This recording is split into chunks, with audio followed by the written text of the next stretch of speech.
வருகிறோம். தெலுங்கு மக்கள் குறித்து சர்ச்சைக்குரிய வகையில் பேசிய வழக்கில் நடிகை கஸ்தூரி ஹைதராபாத்தில் கைது செய்யப்பட்டிருக்கிறார். கைது செய்யப்பட்டு அவர் சென்னைக்கு அழைத்து வரப்படுகிறார். விவரங்களுடன் செய்தியாளர் கோகுல் இணைந்திருக்கிறார். கோகுல், விவரங்கள். நடிகை கஸ்தூரியை தனிப்படை போலீசார் ஹைதராபாத்தில் வைத்து கைது செய்திருக்கிறார்கள்.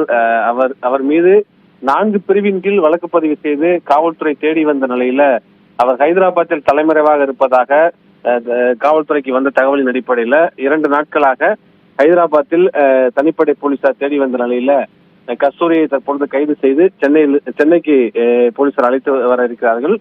குறிப்பாக பிராமணர்களுக்கு பாதுகாப்பு சட்டம் ஏற்ற வலியுறுத்தி சென்னை ராஜரத்னம் மைதானத்துல இந்து மக்கள் கட்சி சார்பாக நடைபெற்ற ஆர்ப்பாட்டத்தில் பேசிய போது தெலுங்கு மக்கள் குறித்து அவதூறாக பேசியதாக கஸ்தூரி மீது 4 பிரிவின் கீழ் எழும்பூர் காவல் நிலையத்தில் வழக்கு பதிவு செய்யப்பட்டது. சென்னை மட்டுமல்லாமல் மதுரை, திருச்சி உள்ளிட்ட மாநகரங்களிலையும் கஸ்தூரி மீது புகார் அளிக்கப்பட்ட நிலையில அங்கும் வழக்கு பதிவு செய்யப்பட்டு விசாரணை மேற்கொள்ளப்பட்டு வந்தது.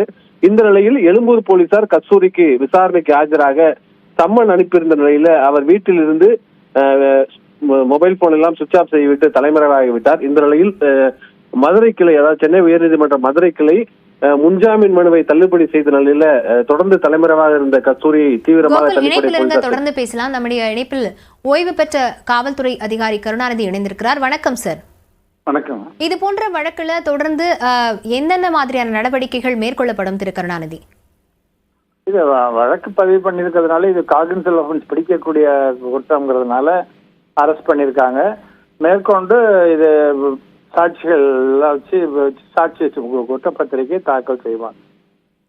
ஏற்கனவே முன்பிணையானது மறுக்கப்பட்டிருக்கிறது. தொடர்ந்து கஸ்தூரியின் தரப்பில் இருக்கக்கூடிய வாய்ப்புகள் என்ன திரு கருணாநிதி? அவர்கள் இந்த நான் அந்த நோக்கம் எனக்கு கிடையாது, அதாவது இன்டென்ஷன் கிடையாது அப்படின்னு அவங்க ஆர்கியூ பண்ணிட்டு இருக்காங்க. அதற்கு நீதிமன்றம் எடுத்துக்கணும் எந்த மாதிரி சூழ்நிலையில சொன்னாங்க. இருந்தாலும் ஒரு பொது மேடையில பேசும்போது அது ஒரு குறிப்பிட்ட பகுதியில் உள்ள பிரிவினை சேர்ந்தவர்களை மனசை பாதிக்கும், அவர்களுடைய எண்ணிக்கையை கிரியேட் பண்ணும் அப்படிங்கிற மாதிரி ஒரு அவங்க பேசினதுக்கு அப்புறம் நிறைய பேர் அதற்கு எதிர்ப்பு தெரிவிச்சாங்க. அதுல சட்டம் ஒழுங்கு பிரச்சனைகள் ஏற்படுவதற்கான வாய்ப்பெல்லாம் இருந்தது. அதனால அதை காரணமா காட்டி தான் இப்ப கைது பண்ணியிருக்கிறாங்க.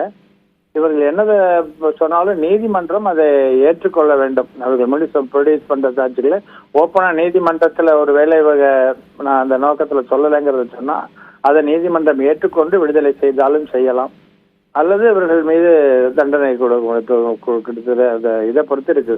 3 years வரைக்கும் இங்க கொடுக்கலாம். அது எந்த மாதிரி கொடுக்குறாங்கிறது தெரியல. திரு கருணாநிதி, தண்டனை குறித்து சொல்லியிருந்தீங்க. இந்த மாதிரி பிரிவினை குறித்து தூண்டும் வகையில் பேசும்பொழுது, பொது நிகழ்ச்சிகளில் பேசும்போது என்னென்ன பிரிவுகளில் வழக்கு பதியப்படும், அதிகபட்ச தண்டனையாக என்ன வழங்கப்படும் திரு கருணாநிதி?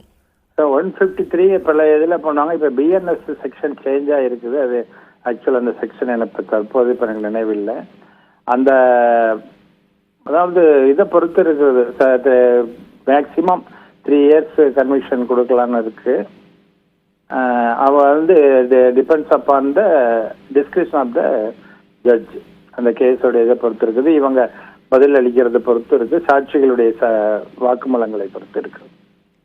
இணைப்பில் உங்கள் கருத்துக்களை பகிர்ந்து கொண்டமைக்கு நன்றி திரு கருணாநிதி. விவரங்களை வழங்கிய செய்தியாளர் கோகுல், உங்களுக்கும் நன்றி.